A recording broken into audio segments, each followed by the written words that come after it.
Hi, everyone. Welcome to our April Free Press Book Club meeting. Thank you so much for joining us. I hope you are safe and dry and survived this ridiculous weather these last couple of weeks. We're so happy to have you with us tonight.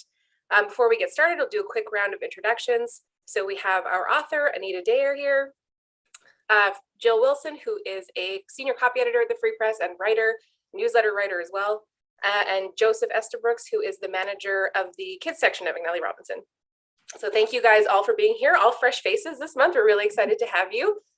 Before we continue, I just wanted to make an acknowledgement that Anita, Jill, and Joseph and I are all joining you from Treaty 1 territory, which is the traditional land of the Anishinaabe, Cree, Oji-Cree, Dakota, and Dene people, as well as the homeland of the Métis Nation. We'll run tonight as we usually do. If you have any questions or comments, you can pop them in the live chat to the right of the video screen. And at the end of the night, we will talk briefly about next month's pick, and we'll send you on your way. So with that, I will throw it over to Joseph to introduce the book. So we're here to discuss You Don't Have to Die in the End by Anita Daher. Anita's been writing for young people for a number of years now, all age ranges, but young adult I know is new to this book club. It's not new to Anita. She's an old hand and has produced quite a few works that we've been selling for years over at McNally. So I'm very excited to have an opportunity to talk to her about this one with all of you. So Anita, are you going to read from it first? Yes, I would love to do that. Great. Thank you so much. So I'm just going to read from chapter 3. Holy hell, it was hot, even for June, had been for days. The long, soul-freezing winter of our discontent was folded into memory, and depression over desiccated fields had more than a few farmers stagger out of bars after falling into pitchers of beer, half the price during unhappy hour. Much of the land surrounding Fort St. Luke looked like a scraped knee scabbed over. I wiped sweat from my neck, tipped my new hat up off my brow, squinted at a few half-hearted wisps of mare's tails against endless blue. Nothing rain-like on the horizon. I loved this hat, natural straw with a faux suede band and studded underneath. Found it at the boot barn and had to have it, so I took it. Was glad for it as Luda and I waited behind the pool hall, a 2-story brick walk-up offering little to no shade under the mid-afternoon sun. Not a bad thing for us, this dry spell, not since my big idea. Dry meant brush fires, which meant jobs were available on fire crews. It's a chance for us to get the hell out of Fort St. Luke. They won't hire us, Luda said. Of course they will. They need to show gender equality and inspire the next generation. Luda rolled their eyes, but didn't say no. It wasn't like we had any reason to stay in Fort St. Luke. School wasn't an issue since I quit before final exams. Besides, we always talked about leaving, how we'd blow this cow town, find our fortune, and never look back. Also, I could use the cash. After my fight with Darcy the morning after the crazy drunk, not drunk cowboy chase, things had stayed sour between us, so I bunked on Luda's couch whenever he was in town. Living away, even part-time, was expensive, and my last job as grocery store stalker ended when I got caught grazing through bags of coconut chocolate rings. Before she left, Ma never pushed me to find a job, not even a paper route, even though other kids were delivering flyers, babysitting, mowing lawns, even cleaning dog poop for $1. Instead, she'd go on about how studying was the way to better things, especially for a girl like me. I asked her what she meant, and she said I took after her side of the family, small and wiry. She meant that without a Lipstick of the Month Club subscription and a whole lot of effort, I had no chance at landing a boyfriend, so I might as well go the brain route. Did she think brainiacs didn't have boyfriends? Or maybe a different grade of boyfriend, like people were commodities in a department store, and if you were this, you shop there for that. Brainiac, aisle 7, just past the band camp display. Watch your step around robotics. The woman had no clue. And anyway, why should attracting a boy be a life goal? Just thinking on it made me want to scream. I could have taken to wearing girly things and putting my hair up just to fit in, but instead I got ornery. I cut my hair short and kept it that way and never shied from a fight. Maybe I even looked for them. Between me and Luda, I'd lost count of the number of noses we'd bloodied. Maybe my penchant for punching was why Darcy thought I was gay and that Luda and I were together. I mean, we were together, just not like that.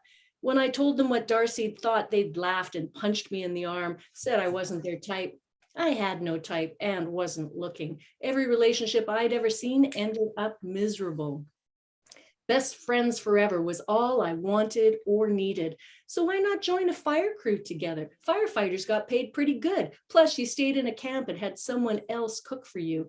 Luda thought it would complicate things with the money they got from MCFD, as if honest work was a bad thing. Isn't that what social services wanted for its wards? Luda looked at their watch, got into position in front of the blue Honda. Something was different with them lately.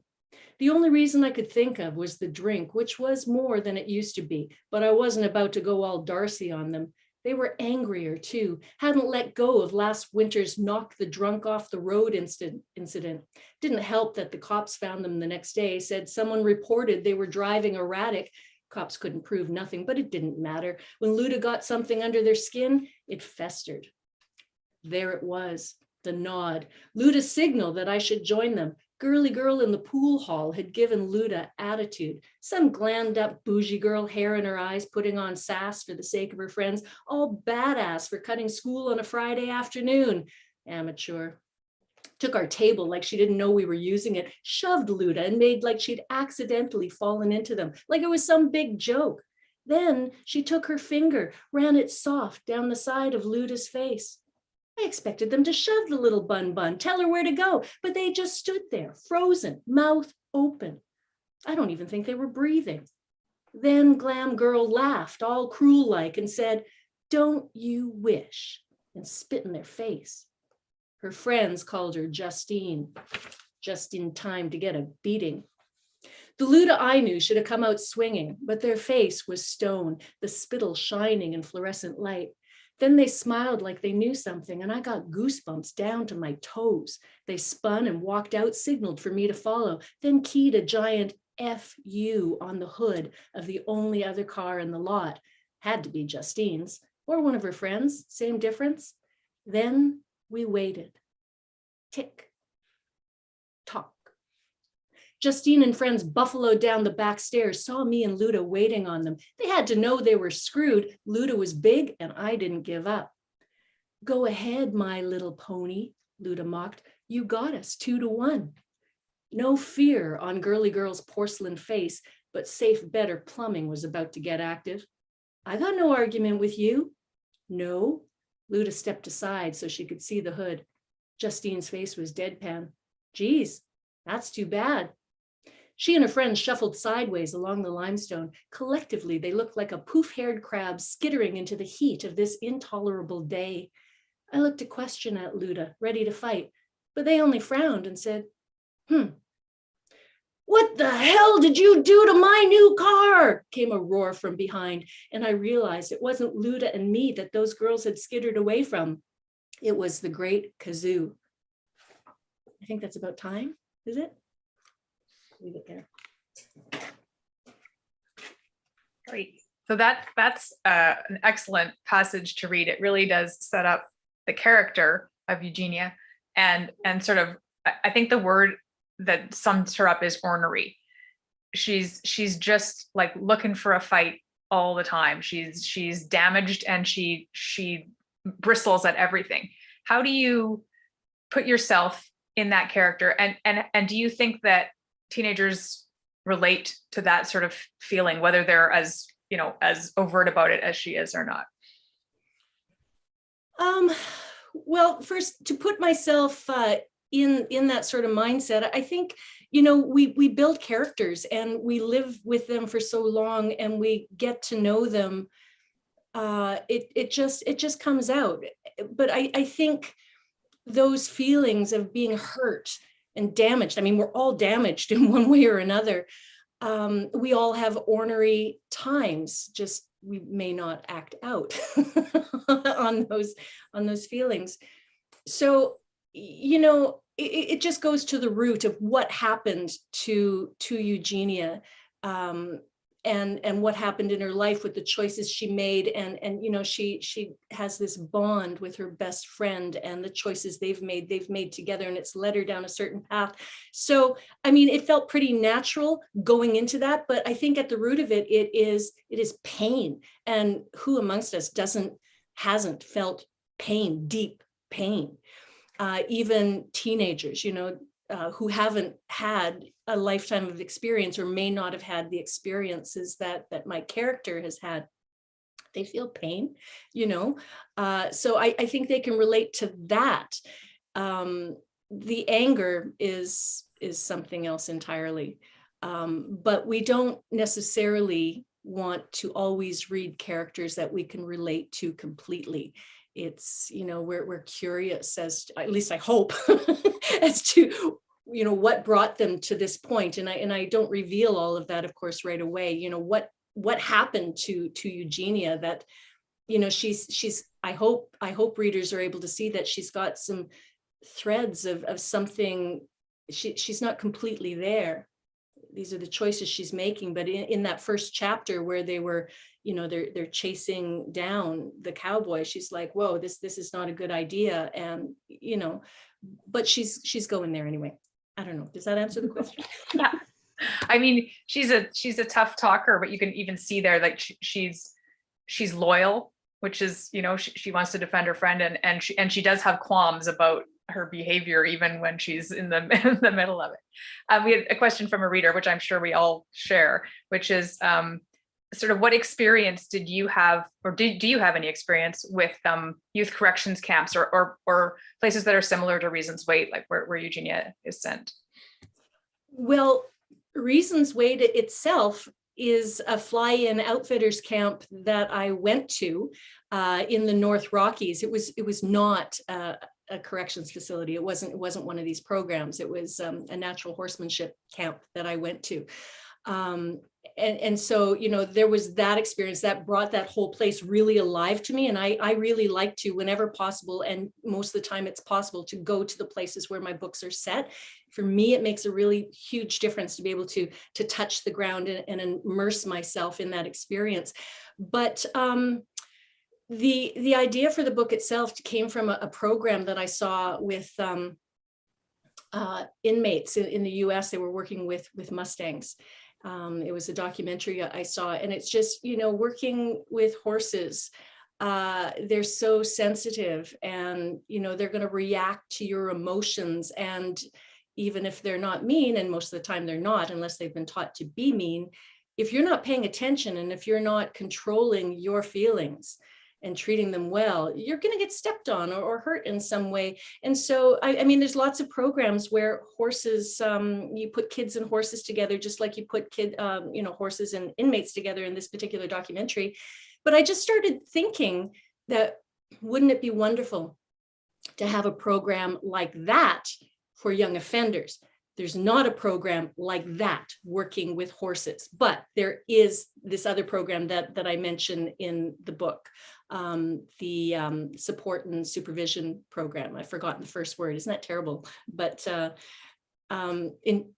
anyway, there are these programs across Canada. It's part of our youth corrections environment, but they're different province to province. So the one that I made was completely made up, but I set it in this really special place in the mountains that I actually got to go to.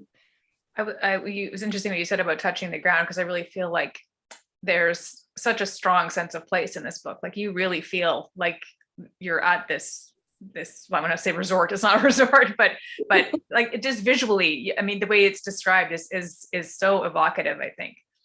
Yeah, it's really a special place. And, you know, these are, I took a ton of photos, and you can't take a bad photo. When I went there, I went with a natural horsemanship trainer. He took a bunch of other horse trainers up with him. And there's the horse herd that I mentioned in the book.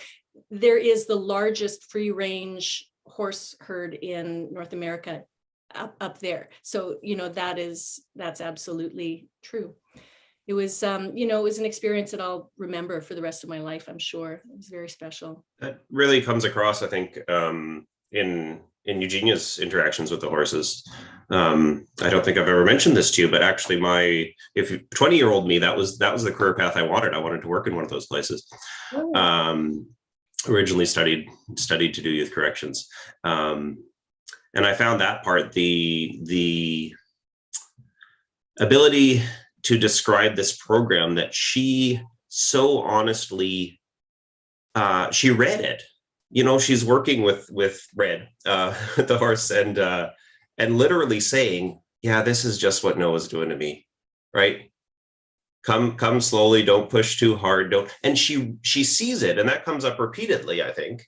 It's not a paint by number story where, okay, well, she didn't trust anyone, and then she learned to trust the one mentor, but the variation, you know, I can see that Hayden is more hands off. You know, Tammy is a little bit of this classic grouch, but also stays as a grouch. She's a good person, but she doesn't suddenly soften. It wasn't just an act to test the new girl. And I thought the range that you put into those the workers, the correction officers, for lack of a more cohesive term, was just remarkable. Thank you. It was really fun building their lives too, just exploring their lives and giving them, you know, their own personalities. And yeah, I appreciate your saying that. They are who they are, and teenagers are smart, and Eugenia is very smart, you know, so she's going to see through anything. I also thought it was interesting that when I was reading it, I assumed that she was going to get there and immediately rebel. And like a lot of the kids, that they would be bad. And it's like, no, they liked the program. They took to it.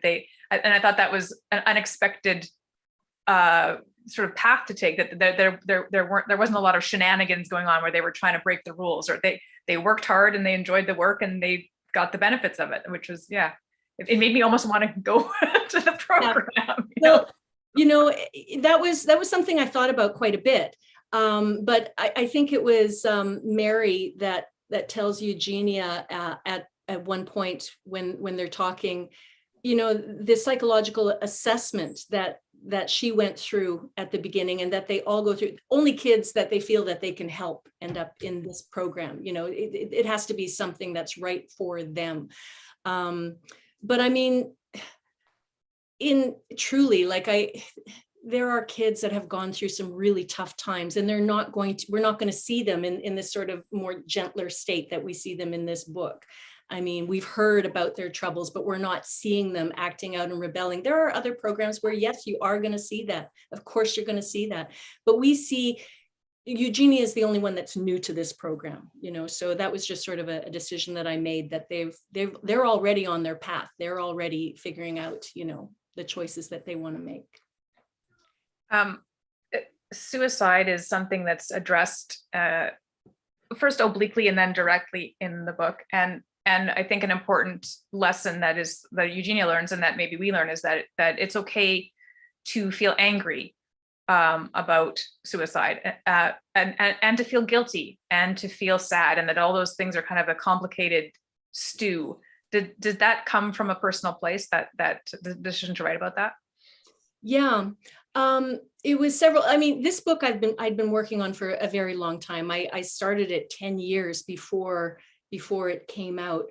And so it went through a lot of changes in every rewrite. And somewhere, I think around the 5-year mark, somebody had died by suicide. Now, this is not somebody that I know personally, but it was somebody who is a public figure who I admired. And I found I was angry. I mean, not angry at the person, but just angry at angry that this person was gone, angry that this person's gifts were gone. And oh, I'm still getting emotional. I don't know why, but I started thinking, yeah, I've never known somebody personally. Nobody close to me has ever died by suicide, I should say. But I was surprised by my feelings. And I started thinking about how that would be if for somebody who was closer to a person, and if they did feel angry, and they would hate themselves for being angry.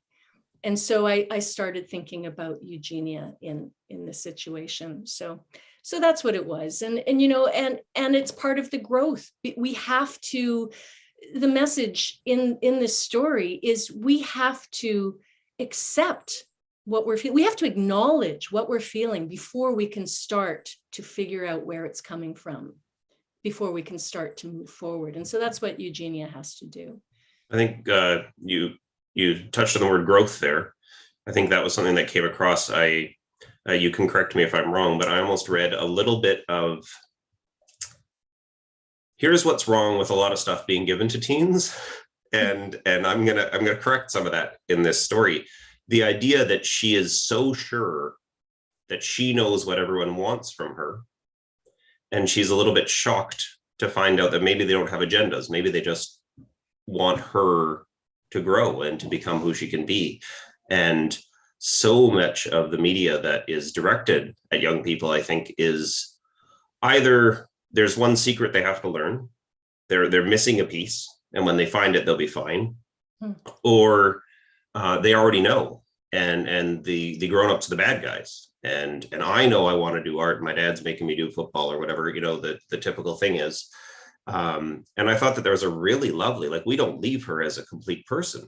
No. None of them. And even the well-regarded grown-ups, you know, in her life are not fully together, you know. And I think that was the theme probably that came across the strongest for me, was you're always growing. It's not about a magical formula or anything. So was that intentional? Did you feel like you were responding a bit to some of that? I think that it's just the way I feel. You know, we're all works in progress. So I think that will probably come through in everything that I write. Nothing's wrapped up in a bow. I like things open-ended. We are open-ended. I'm not the same person today that I was 5 years ago, and I won't be the same person in 2 years. In 2 years, I'll have my black belt. I'm saying that for my karate fans. No, joking. I joke. I do that a lot. Yeah. So that's just the way I feel. And of course, every author, we bring ourselves to the stories, you know, just the mixed everything that we are and our own oppressions and thoughts of the world. And I don't believe in black and white. I don't believe in neat and tidy. We're messy, and that's okay, as long as we're trying, you know, hopefully.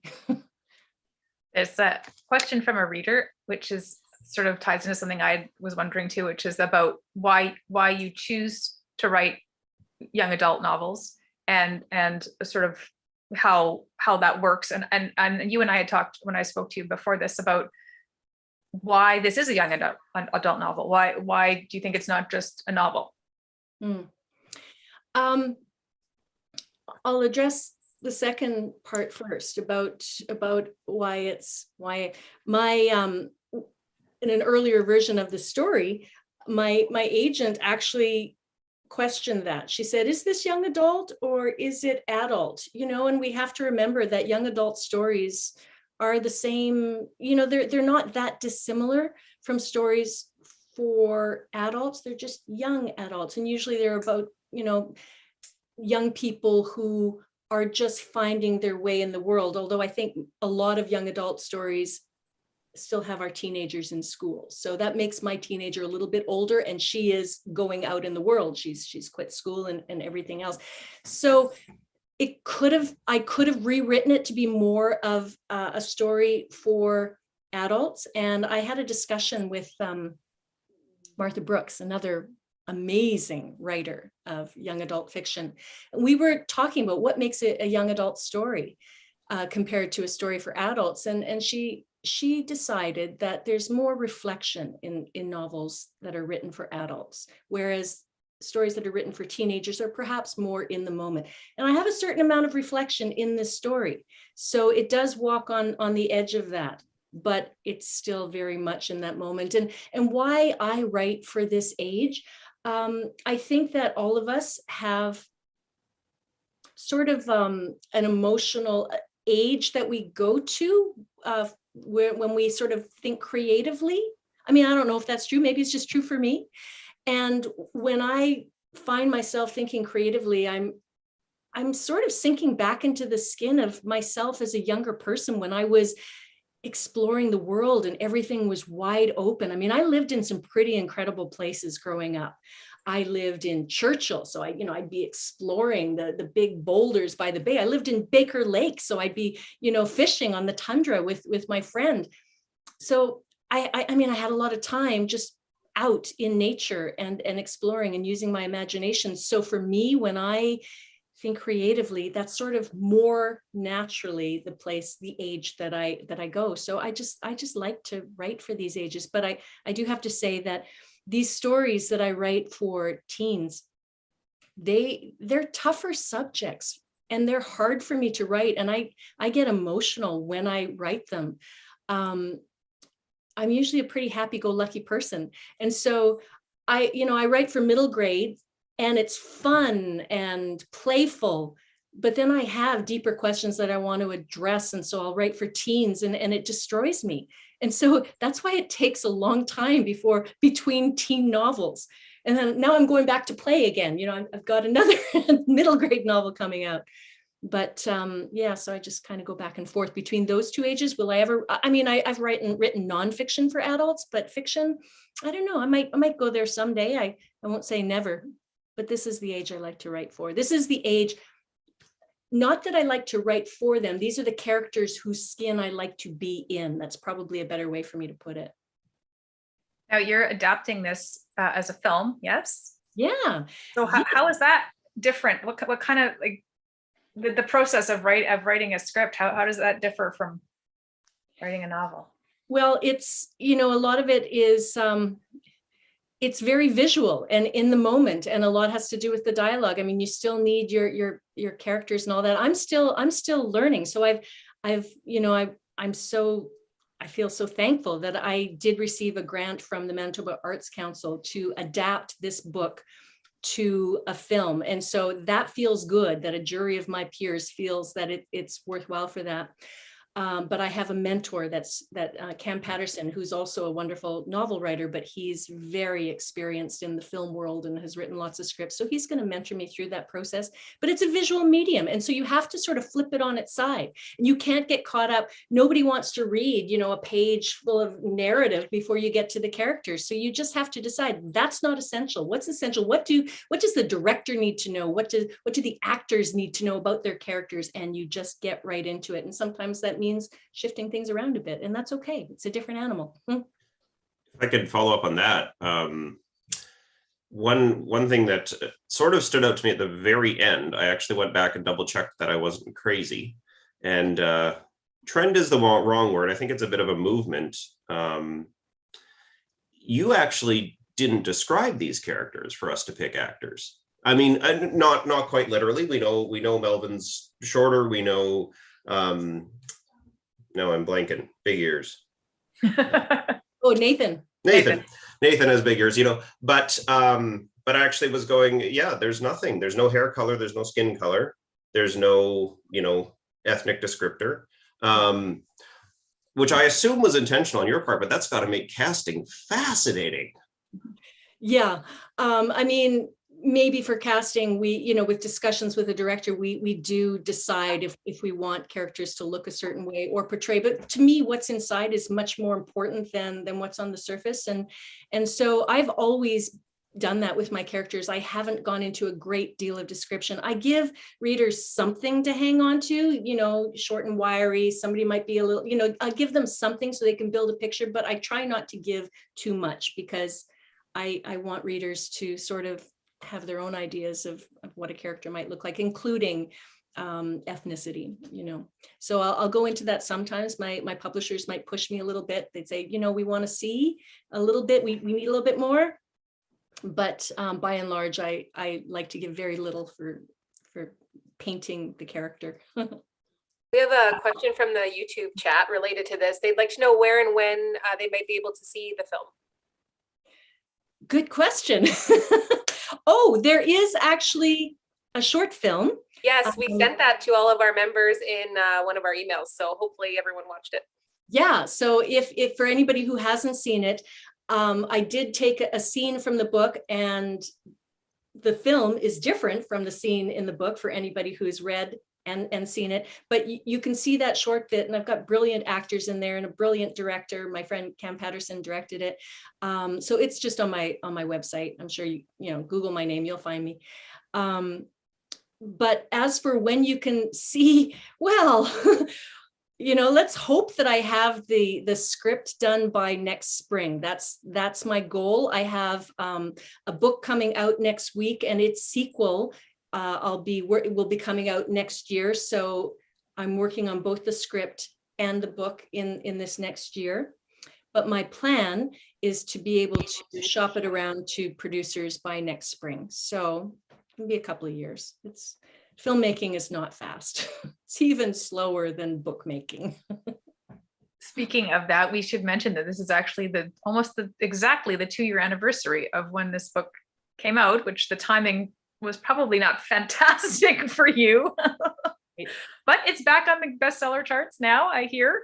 So that's great. Yeah, this has been a beautiful gift. I'm so thankful to Free Press Book Club, McNally's. I'm thankful to all of you. I don't know why you chose me in my book, but I feel very special. The book was on, it had been printed. It was gone to the distributor, and it was about to be sent from the distributor warehouses to all the bookstores, and everything shut down. So bookstores, of course, understandably canceled their orders, because why have books sitting on shelves when nobody's in the stores to buy them? I mean, bookstores did eventually, when things opened up, they did order them.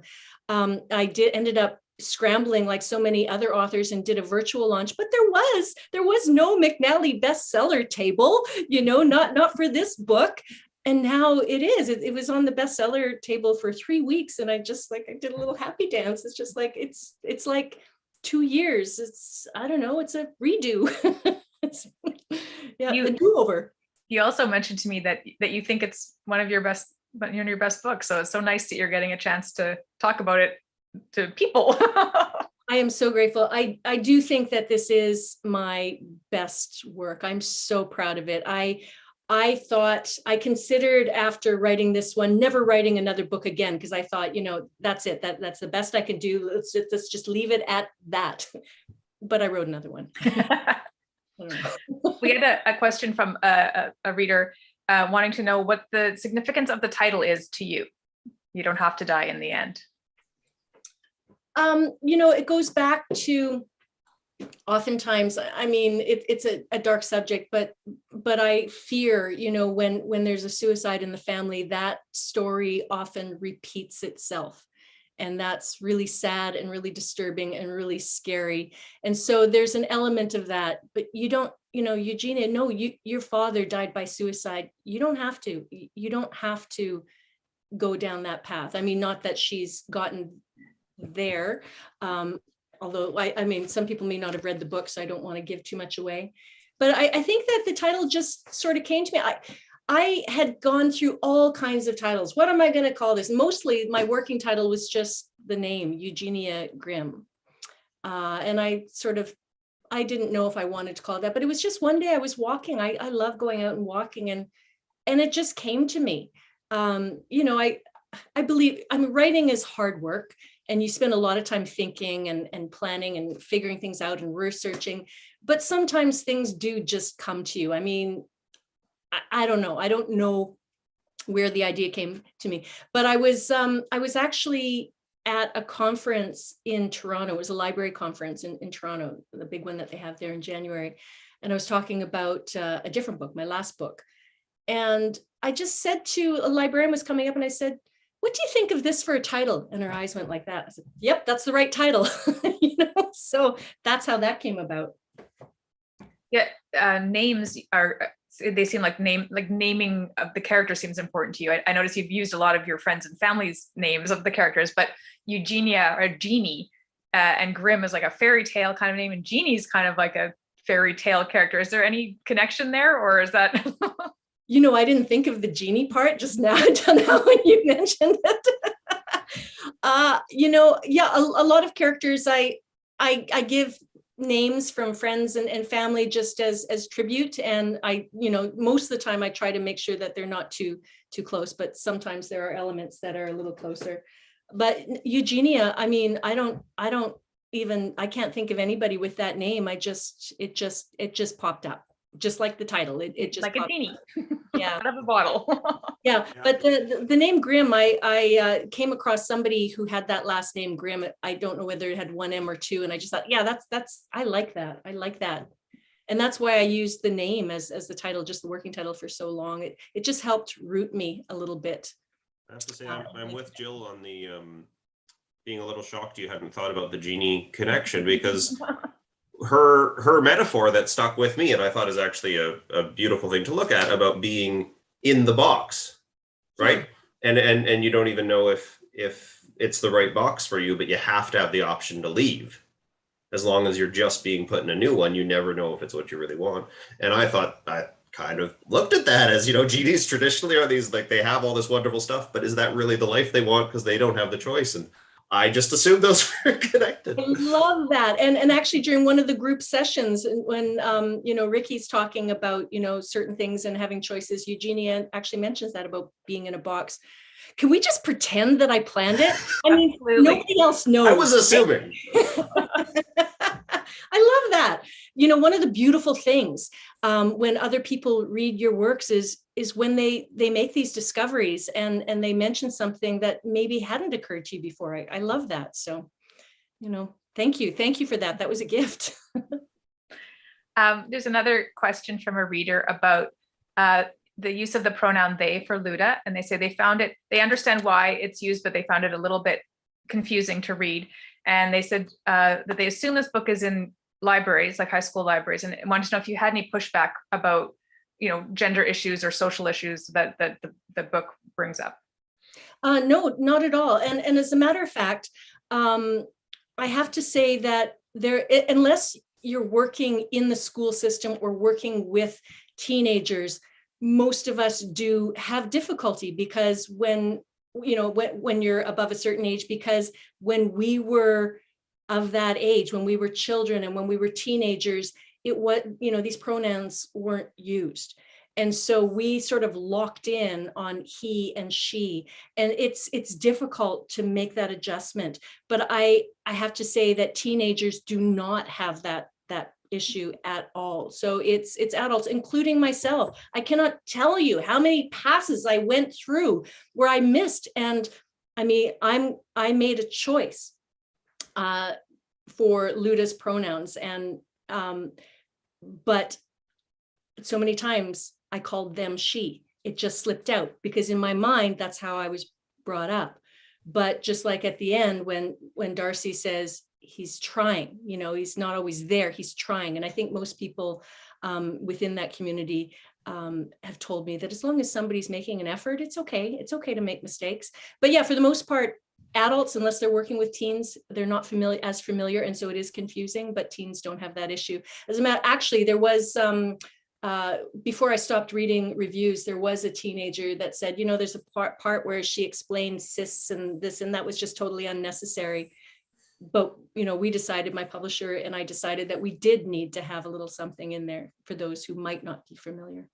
I have a question for Joseph that's related to this, because you might be able to provide some insight. But are there a lot of YA novels coming out more recently that are using they them pronouns? Like, have you noticed it crop up a bit more often in the last? Yeah, it's interesting, and I always struggle with how to phrase this correctly. I'm pretty sure Anita knows what I'm talking about, but there are trends.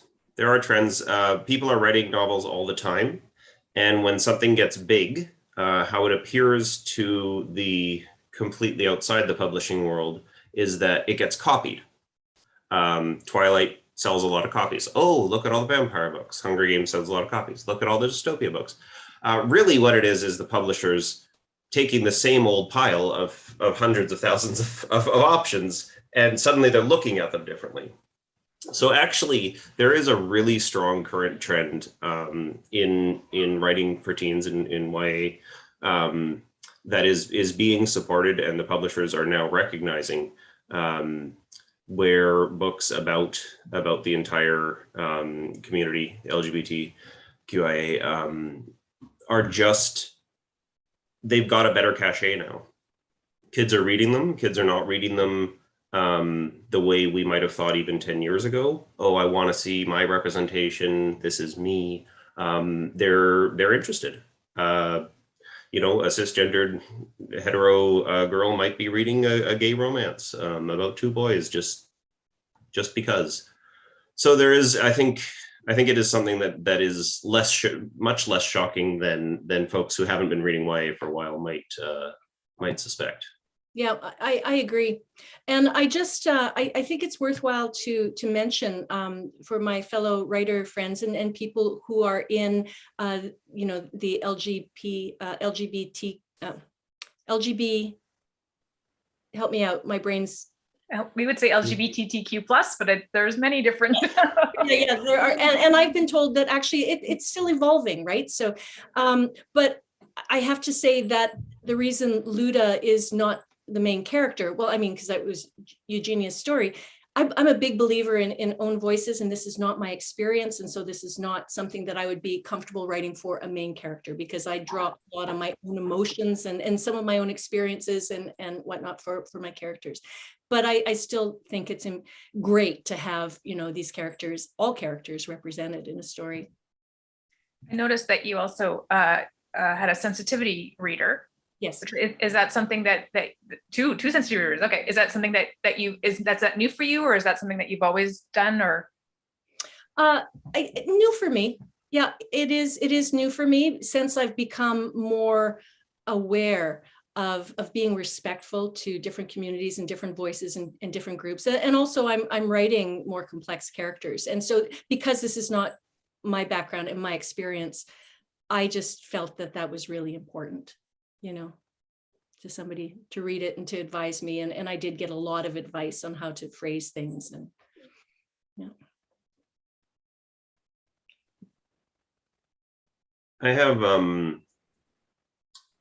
a curiosity, because it didn't occur to me. I in the nicest possible way, I had forgotten a bit of the beginning of the book by the time, you know, I'd finished it. And the passage you read talked about her mother encouraging her to study, and she took that as, you got nothing else, kid. But at the end, when she finally has some much less surface conversations with both of her brothers, we learned that maybe that meant something really different. Was that a tie you intended, that her mother had kind of seen this spark in her the same way her brothers did, and she just didn't recognize? Yes. I mean, she was absolutely, I mean, she was pretty young when, you know, tragedy happened in her life. I mean, at 8 years old, we haven't decided that we're going to be a doctor. Well, no, actually, that's not true. My nephew did. But anyway, most of us, I mean, I only decided a couple of years ago. No. Yeah, she just, I mean, we live our lives. When we're kids, we're exploring everything and we're taking things in, and we're not subject to labels really until we hit later middle grades, I think, when we start becoming aware of labels. So she, you know, she wasn't, her mother thought she was smart. Her brothers thought she was incredible. She doesn't even remember that incident that they're talking about. But she's just living her life. And truly, from the time she was 8, she's just trying to survive, because the whole family is just blown apart. Like, they're messed up, and she's got to figure it out pretty much on her own. And so she's not thinking about good grades. I mean, it was pretty easy for her up to a certain point, but yeah. Is there a reason you also sort of, there's a hint of it, but there's no romance in this book? Did you intentionally just not focus on that? Yes. That's not my thing. You know, I believe in strong friendships. I think that I do, you know, understand that teens sometimes like to read romance, but I think teens, I mean, when I was a teen, I wasn't wanting to read romance. I mean, I might've been curious about it, but I think that, you know, really strong, valuable human connections of all sorts are really important. So it's just my choice not to focus on romance. I get all confused. Romance confuses me. I have to say, I was impressed with what I guess could not probably be called romance, but I would refer to as acknowledgement of hormones twice. And just thinking about, you know, I was a teenager once, and thinking about both the fact that in that scene you read, that Luda freezes when this Justine girl touches their face. Yeah. Right. It's not a normal reaction. This is someone who's supposed to either be fighting me or running away from me. And no matter how tough I think I am, this has just thrown me for a curveball. And then when Eugenia has her own moment, just happening to be stuck alone with Nathan, and suddenly goes, well, he's not cute. And I had those moments. I worked at a summer camp, and sometimes you're just sitting there, you're the only two ones awake, and you just a bit of your brain suddenly goes, well, I didn't think I did, but, and I felt that was very authentic. It didn't feel like it was sidetracking the story. It didn't feel like we were suddenly, oh, this is what this is really about, you know, pick a team for who gets together with who. But it felt very true to adolescence. Thank you. Yeah, you know, I hoped that it was. I experienced those moments as well. I mean, we all do. And that's a big part of being a teenager, just suddenly having these feelings and you're not quite sure sometimes what to do with them, but you feel them. So yeah, of course, that was going to be part of it. I just decided not to make that a storyline. Well, I mean, it feeds into a storyline. So I think we're getting close to time. So Anita, I know you have a few events coming up. I thought maybe you'd want to mention where people could see you again virtually or maybe in person. I'm not sure. So yeah, go ahead. Yeah, well, I mean, if you want to go for coffee, no, I'm just kidding. I mean, maybe I'm not. We can do that now. So the new book is called Peanut Butter and Chaos, and it's a middle grade book. And I actually, this is why I've created this background. It's part of a virtual school tour of schools I'm doing next week. But if you care to, and I hope you do, you can come visit with us at McNally Robinson May 3rd. I'm pretty sure it's May 3rd. I know, yes, it's May 3rd, next week. Yeah, we're doing a hybrid launch, so it's in person and also will be virtual. So that's happening. I'm very excited about this. This is a new thing for me. It's a science-based fantasy, and you know, we get a little bit into quantum physics and the multiverse, just a little bit in this book 1, but there's a book 2 and a book 3.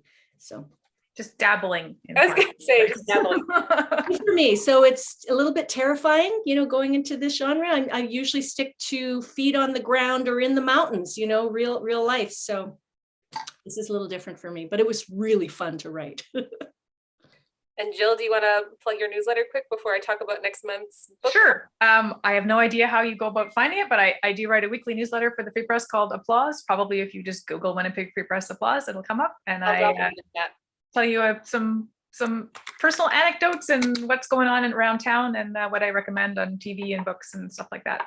Hopefully. I love your newsletter. I love your newsletter. Thanks. Okay, so just before we go tonight, we'll talk briefly about our next month's pick, which is The Accidental Veterinarian by Dr. Philip Schott. I hope I'm saying that correct. You guys had asked us for something a little bit more fun. We've been reading quite a bit of like very heavy stuff the last few months. So we've moved into the world of pets, and I'm a pet person. Our host next month from the Free Press is columnist Jen Zarati, and she's a pet person. So I'm hoping it'll be a very fun chat and that you'll enjoy a bit of a lighter read. And then later this week, we're also going to be emailing you about our June pick, so that if you happen to finish this quickly, you can move on to the next one. And we're still working on settling our summer choice, but that will be revealed very soon, I hope. Otherwise, I think that is it for tonight. Thank you so much, Anita, for joining us. It's been such a great discussion tonight. And to Jill and Joseph making your book club debut, thank you guys so much for your time. And we will see you all again next month. Bye, everybody. Thank you so much. And thank you to everybody who joined us tonight, and appreciate you.